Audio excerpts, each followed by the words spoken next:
let's talk about this. Sniper Gang putting out NBA toilet paper. Oh, I saw that today. Whoa. You didn't see it? I did not. They see put that. out toilet, like there's a video of Jackboy. We got Sniper Gang toilet paper now. We got Sniper Gang It toilet just paper. says NBA all over it. That's fire. And that's just like, I mean, That's kind of fire. I'm not can gonna you lie. imagine Youngboy just taking that in stride and being cool about it? Not so much, right? I feel like heads are probably rolling in his house right now. Like I feel like he's not happy about that. He's definitely not. He's not having a good time with that news. Like my understanding of Youngboy, nah, he's not just rolling over and enjoying. But It. he I think like- Yaya's mad too. He like deleted his Instagram and his Twitter, right? Oh yeah, he did. What today? No, it's no. like all over. Yeah. Search right now. Search NBA Youngboy right now. I'm not gonna do it. I I'll don't want to show touch you. my phone. I got This you. looks like somebody's doing coke off it. Oh damn, there's coke on this. Huh? No, Is this yours? Relax. It's just a little bit dirty. I'm sorry. But yeah, you guys were just looking for a reason to look at Youngboy. Nah, shit. look. No, he doesn't have. Yeah, There's no NBA He Youngboy. deleted it. It's like a big story for the NBA fans. Yeah. The 38 babies. They're losing it. I actually didn't listen to that album yet. I gotta listen to that album. 38 Baby 2. I've listened to a couple.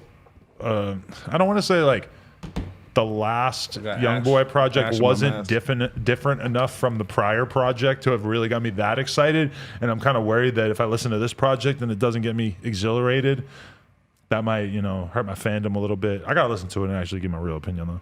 Yeah, I was about to say, like, you haven't even listened to it because you're scared that you're not gonna like it. The last Sometimes one. I feel like that. The last one did not leave that much of an impression on me as feel like you compared to the should- one before that. You should never go into something like even thinking about it like that. You should just let it be what it's gonna be. Like, you just play it and Okay, but You like, like it? You no, like it? because think about somebody like Future. Future, like Okay. at a certain point, don't you feel like Future kind of made the same song too many times, and it's hurt your anticipation of up and coming Future projects? No, but even if I felt like it sounded like the same song, there's some of those songs that sound like the same song that are really good, that stand out still, and there are some of those that just sound Like throwaway. yeah, like well, I mean, Kind of how I feel about Migos. Yeah, Migos have made the Yeah. same song too many times. That's why nobody gets excited when their albums come out. To be totally honest, it's just people have heard too much Migos. When you give somebody a lot of space between your shit, like if Youngboy didn't put out an album for a year and a half and then he put out an album, everybody would be salivating for that shit. He's been dropping shit every couple months and it just doesn't create the same level of hype. Like Uzi, was about to say, just yeah. dropped a song like the other day. what He's dropped a did you feel about it? I'm cool with it or whatever, but I mean, it's just interesting how Try much not to make that mistake again. He's there's like, so much less hype for a new Uzi song than there was a couple of months ago when he would drop a Lucy and I it would was be like, still, no, I was still down. no, I was because- so excited too. Yeah, I had to listen to it right away. No, I'm just saying, like, I was still down because, like, even though he just dropped 2 full projects, it's like I was like, I don't know. It's like we went so long without having music from him that it's like, all right, yes, You give me take more. anything that you can get. I heard a lot of people saying that it was mid, like they didn't fuck with it. I was like, as soon as it came on, I'm like, oh shit, like, Yeah. I'm mean, I'm going crazy. it's the same thing with Uzi's music as it is with Carti's, as it is with a lot of people that it's like it's a theme song for like fun, swag, etc. Like you have to be ready to be transported to a place where you're not going to be thinking about like how complex the lyrics are or whatever. If you're going to enjoy a lot of like that kind of stuff, like if you're somebody who So you have is to not be in that mood, basically. if you're not ready to have fun, then the new Uzi stuff is probably not really for you. If you're looking for something that's going to be a good soundtrack to you actually having a good time, That's See, how I but- feel about Travis. I don't know how you don't understand that. yeah, but You I explained feel it. like You explained it pretty well. I Like feel like that's you how I can- feel about. So you saying that like you have to be in that mood to listen to that at that specific time? Because I feel like my nigga, if I like if I like the new West Side Gun album, I played Sasuke and then went right into the fucking West Side Gun album listened like to that right project. after. It was really good. It's like those are apples and oranges in rap. Like it's 2 different fucking sides of the world. And to me, I can listen to West Side Gun and Uzi back to back, and it doesn't even strike me as that out of the ordinary. But some people have to be on that same mode at all times. Like I don't know. I just think like if you're gonna listen to some new Uzi that is, you have to be ready for it in a positive sense. Like, don't you think? Like if you're listening to it Yeah. and you're like looking at it from a straight critical perspective, a lot of people they sort of get to the point where they don't because like. that's how a lot of people talk about it. A You're lot right. of people talk about music in such a way that they don't like music unless they can explain why they like it. And a lot of stuff like I like that Carti song. I think it's not the best Carti song or whatever, but it's not. It's not bad. I couldn't sit here and give you a really strong explanation of why I think that's a good song. And a lot of people who talk about music for a living are basically incentivized to go for music that they can easily explain why it has merit. And it's not easy for me to necessarily always explain why a Uzi song or a Carti song has merit, because the truth is that you have to sort of be bought into the idea of them as artists, and you have to be willing to like accept music that sounds good, doesn't have a shitload of thought or work put into it. Dude, they were on my fucking head in the comments because I was like, I said Carti was the GOAT or something. Like, you fucking idiot. Why are you allowed to be on No Jumper with this fucking... I'm so confused. I thought No Jumper fans were Carti fans. That's what I thought too, but insane. It was old white dudes. But you didn't mean the GOAT. You just meant, he makes very, very good music. He is the GOAT of his generation, his sound, his league. Of his league, he's the GOAT of doing shit. Well, let me ask you that. This is actually pretty much my opinion. But honestly, though, I'll listen to Playboi Carti. If Playboi Carti and Jay-Z dropped in the same day, I'm listening to Playboi Carti and not listening to Jay-Z. But not Jay Electronica. Or Jay Electronica. But that is a good thing, though, because the question is, what is your mood? Because if I'm ready to, like, you know, if I'm just like having fun, ready to vibe out, or if I'm at the skate park, if I'm just trying to have a good time, whatever, I'm gonna listen to the Carti shit first. If I'm like literally just like in my house, like chilling, and I just and the new Jay project drops, I'm gonna be like, I'm gonna put the Jay on, put my headphones on, and just actually like listen to it like it's a fucking movie. Because in my head at that moment, I'm thinking, what is Jay-Z gonna say? Because he raps so rarely that every single time he says anything, it has actual real importance. When Jay said, y'all killed X and let Zimmerman live, streets is dead, it was like, whoa, that was insane to me. Like, for Jay to really say that about Zimmerman, to fucking represent for X in that sense, like, and to basically, like, when Jay says streets is dead, most people saying that doesn't mean anything. But when Jay says it, it's actually like, whoa, that is an actual, we need to stop violence, y'all. It's a very sincere statement about the state of, like, you know, people who want to like be professional criminals. But guess what though? Playboi Carti said, "Bit bang bitch no ones." So it's like, you feel me? I think you're talking about, I mean, music puts you in a vibe, in a mood, and if Playboi Carti and Jay-Z drops on I'm sorry, I didn't mean to cut you off. Okay, if it drops on a Friday night and I'm in the car on the way to the club, I'm throwing the Carti on. Can I say it? And you know what? And that's why people are so hard on Jay Electronica, because Jay Electronica makes the kind of music that you want to sit down and listen to it and really get the meaning. And this last project, there was not a lot of meaning. There was it didn't give you a whole lot of depth, even though he uses a lot of words and like makes you feel like you're listening to something smart. But actually, when you really try to pry into it, it's like, what are you really getting out of it? See, Trap Lord Ross said it best in this video, and really like made me realize like what was going on. We talk about Trap Lord Ross like he's fucking Dr. Dre. I mean, he's literally like our history textbook. Yeah, he's the GOAT. That's why. All right, but my nigga, he said that basically like there was no progression from the 9-10 years from his single to the album, like to this album drop, and it's like he was kind of giving us the same information he's already given us. It's like nothing new or introspective about him growing as an adult and like his 10 years in the game and all this hype. The thing that is the interesting question about Jay Electronica is, has he made a shitload of music and just realizes that it's not really that good? Or is it the kind of thing where like he's just so fucking like writer's blocked out that he's just not making music?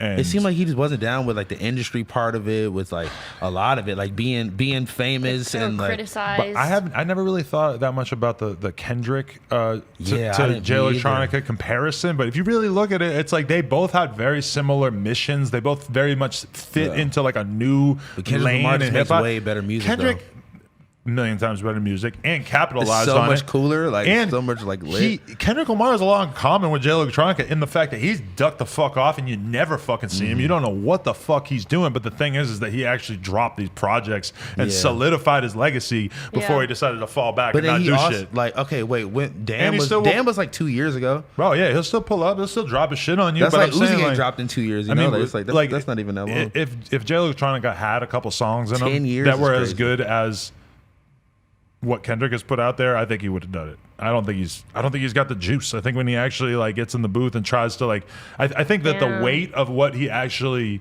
wants to put out there into the world weighs on him to the extent that he puts nothing out there into the world because he kind of knows that he's trying to live up to impossible expectations. So then, in terms of what he actually, they really like. He should have just been like Lauryn Hill and just not drop anything else. They really put him on a pedestal over these 2 songs like that. I don't remember it like that. Maybe I just wasn't paying attention. In retrospect, it seems very weird, but like in the streets of New York at that time, and anybody who cared about like New York rap, those 2 songs were so fucking good. Jeez. And Just Blaze was pushing it onto your face, and like I swear to God that everybody believed it. This was in 2009, 2008. Yeah, and it wasn't like we believed like, oh, this guy has like a good shot at becoming like a fucking pretty dope rapper. It was like, no. This is going to be the next rapper who you could put in the category of Jay-Z and Nas. And we all, like so many people really, really genuinely believe that because those 2 songs were so fucking good that the pressure was insane. And then he kind of fucked it up. But shout out to him for that. I mean, I feel like I just learned a lot of information about him that I had no idea about. And I was just like, what the fuck? Like, you know, like, but... Like you said, like you either have to be ready for that type of music or you have to just be, you know. This is my opinion that I want to state. Carti and Uzi are the most successful SoundCloud rappers. Oh, 100%. You know, because they got so big that I don't think people really try to put them in that category. But they totally like were though. A lot of times when people talk about SoundCloud rap, they pretty much are referring to like X Peep Juice type that. Like a lot of they were the first freshman class of SoundCloud Suicide rap. Boys, you know, Xavier, the most successful. The most successful. Yeah, I think they are. But they took that and they kept modifying it to the point where like they're basically like the ones who are getting by on swag, voice, melody, good beats, etc. Like they basically. Well, Uzi I think has outsold all of them. 21 Savage too, because when I think of like street rapper, gangster rap, Atlanta gangster rap, he came up he's on Metro Boomin beats. Yeah, he was on SoundCloud with Metro Boomin. Are you the first person who's ever called 21 Savage a SoundCloud rapper? No, he's a killer. So. He was a murderer rapper. I don't think he'll be mad about that because if you think about it, when I think of sound like the first wave, or obviously Bones and Xavier Wolf and all them, but the ones that were on the 2016 freshman class, so it was like Yachty, Uzi. That was all SoundCloud. That was all the first wave of big SoundCloud rappers, mainstream. I never thought of 21 as being in that category because what I don't think proposition is different. I don't think the music has anything to do with it. I think it's the fact of how like the platform. How he came up. I first heard him on. Because this is before. Because like he was already popping before he started putting out the videos for like Red Ops and like shit like that. Right. Before the videos are coming out on YouTube, all those songs are all on SoundCloud and popular as fuck. SoundCloud the Slaughter tapes. The Slaughter tapes. I hate to inform you guys of this so late in the game, but being a SoundCloud rapper has essentially nothing to do with putting your music on SoundCloud. Almost every rapper has stuff on SoundCloud. SoundCloud refers to a sonic aesthetic as well as a physical aesthetic. I don't think that. No, it's 100% fact. Because I think it's. It's not about who used the platform the most. Everyone used the platform. Exactly. Nobody has ever thought that. Excuse me? Me and him just think that when there's two people. SoundCloud rap is about who puts their stuff on SoundCloud. Because in that case, Drake is the SoundCloud rapper of the year. No, it's the fact of having a small, like organic fan base at first and building it from SoundCloud. That's what a SoundCloud rapper 21 Savage is not a SoundCloud rapper because sonically he does not embody anything. Because he didn't have pink dreads and he didn't make auto-tune music. That does not mean that he's not a SoundCloud rapper. Those are big parts of it, yeah. No, but we're saying that is a popularized fucking outlook of most SoundCloud rappers and what people know. But it's like, my nigga, he had millions of plays before he 21 Savage is not a SoundCloud rapper for the same reason that Kodak Black and Youngboy are not SoundCloud rappers. Okay, it has absolutely nothing to do with them putting their music on SoundCloud. Youngboy was streamed. It was the most streamed YouTube artist. So I wouldn't call him a SoundCloud rapper. He's a fucking YouTube rapper, if you want to be honest. Yep. Kodak Black was really on some mixtape those mixtapes were everywhere though. So and right. I won't call him a SoundCloud rapper. It doesn't seem like we agree on what a SoundCloud rapper is. If you guys are putting 21 Savage even close to SoundCloud rapper territory, then we have a very big problem. I think you are shrinking the definition and trying to make your own, you're making it to like Lil Xan. I'm not comparing Lil Xan and 21 Savage in the same category. No, Lil Xan's a SoundCloud rapper. 21 Savage isn't. Okay, I'm gonna call fucking Lil Mosey a Lyrical Lemonade rapper then. or Lil Sky is a lyrical Lil lemonade Mosey rapper. Lil Mosey is Spotify core. He's post SoundCloud, like SoundCloud, like he's past that generation. That's what I'm saying. Generationally is also one of the big parts of what makes somebody a SoundCloud rapper. 21 does match up with that. That's the time wise, biggest part. But content wise, aesthetic wise, and music aesthetic wise, we don't think no that way. at That's all. not what we're saying at all. Yeah, I don't think that he makes like silly music that we can just dance and have fun to. Yeah, he makes serious. Uzi and Carti are the ultimate SoundCloud rappers that fully realize their Uzi potential. right now has outsold all of them as far as I can. And Carti, yeah. I mean, Carti hasn't dropped again yet. I was like, what do you think? But I mean, obviously, X and Juice WRLD were going to be like the ones who are like permanently flying, like the most explicit, like because Juice WRLD, like how much stuff did Juice WRLD put on SoundCloud? Not that much, but Juice WRLD is still considered a SoundCloud rapper because Juice WRLD in a lot of ways was basically carrying on a lot of the stuff that Peep started, the GBC shit in general. Yeah. It was very much that really sonic aesthetic, you know? Like. Yeah, I mean, people are always so quick to be like, "Oh, Juice WRLD he's like a Post Malone, but he's young black kid from Chicago and stuff," which is true. But he also very like listen to Lucid Dreams. Yeah, come on. I mean, that's like that was Peep and Tracy's thing. Is like, let's take some fucking punk songs and turn them into emo. I was just listening to Righteous earlier, and I thought that I was like, this sounds like a song from one of those eras that just got so polished and it was so clean, and it was just like, damn, like he invoked every emotion he was trying to invoke, but in like the cleanest way. And I was just like, damn, this nigga had really really fine-tuned it. Like it was I'm like, yo, this nigga is the GOAT. Like he really it's crazy that though, song was really good, dude. Juice WRLD, I feel like was very much like in that lane early on, and then kind of like moved away from like the whole like pop punk emo / guitar beat thing to a certain extent. Yeah, for sure. I mean, I feel like there's always still elements in it in some ways because he was into that type of music though, like he was like big time. I don't know. Hey, this has been another episode of the No Jumper Show. Hopefully you guys enjoyed it. If you want to support, like, comment, subscribe, and go to nojumper.com. Get yourself a kendama or a t-shirt or something. Appreciate y'all.